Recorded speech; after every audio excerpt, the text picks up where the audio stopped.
So Ukraine's counteroffensive into Russian territory has held for more than 3 weeks now. The Ukrainians say they control over 500 square miles, which is roughly the size of Los Angeles, by the way. Inside are hundreds of Russian civilians who are adapting to their new way of life, living under Ukrainian occupation. Probably stuff you haven't heard.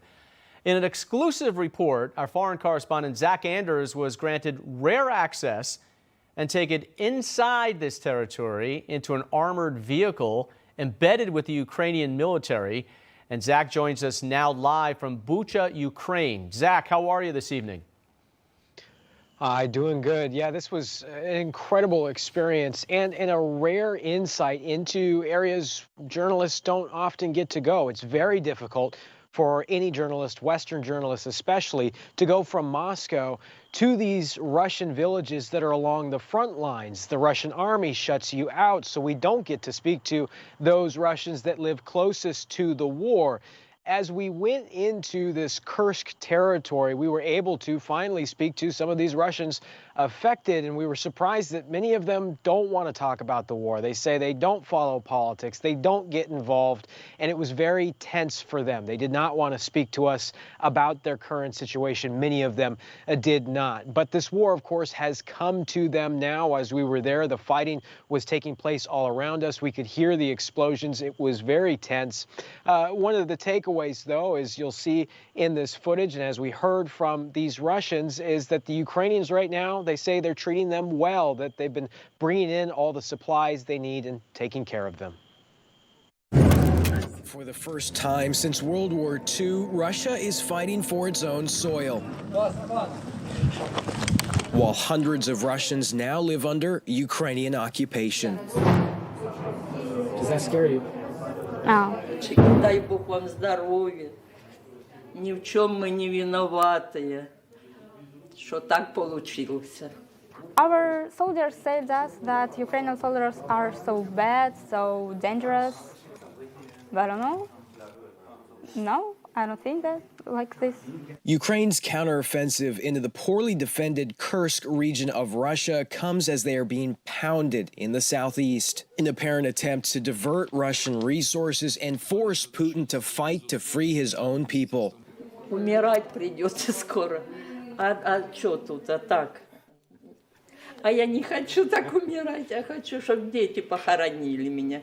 As Russians fled, the most vulnerable were left behind after Ukraine used U.S.-supplied bombs to destroy bridges into Kursk. The Ukrainians now bring them supplies daily to this temporary shelter here in the town of Suja. Вот. И вот видишь, что нас оставили, что-то не побеспокоились, автобус не дали, не вывезли. With leaving no longer an option, these Russian villagers are at the will of the Ukrainians. В голове полный бардак, и непонятно вообще, что происходит.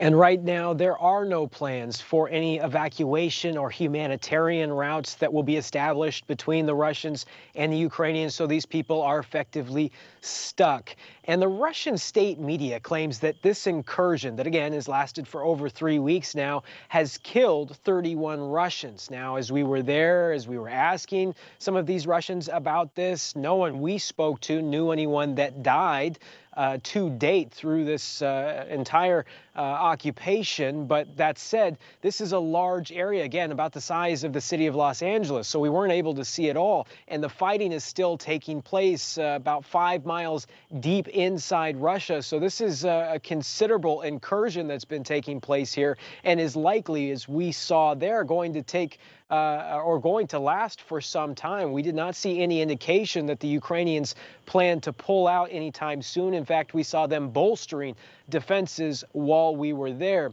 And it should be noted that while Russian state media claims that 30 have died, civilians have died in this incursion, that both Ukraine and independent estimates abroad pin the number of Ukrainian civilians that have died in this conflict over 10,000 at this point, which which is an incredible number when you think about it. And that number got increased just yesterday in a glide bomb, not a precision bomb, but a glide bomb that was dropped from a bomber, a Russian bomber, onto Kharkiv, the Ukraine's second largest city, killing 7 civilians, wounding 59 others, including a child that was playing in a park. Really horrific scenes there as we had just left Kharkiv the day before.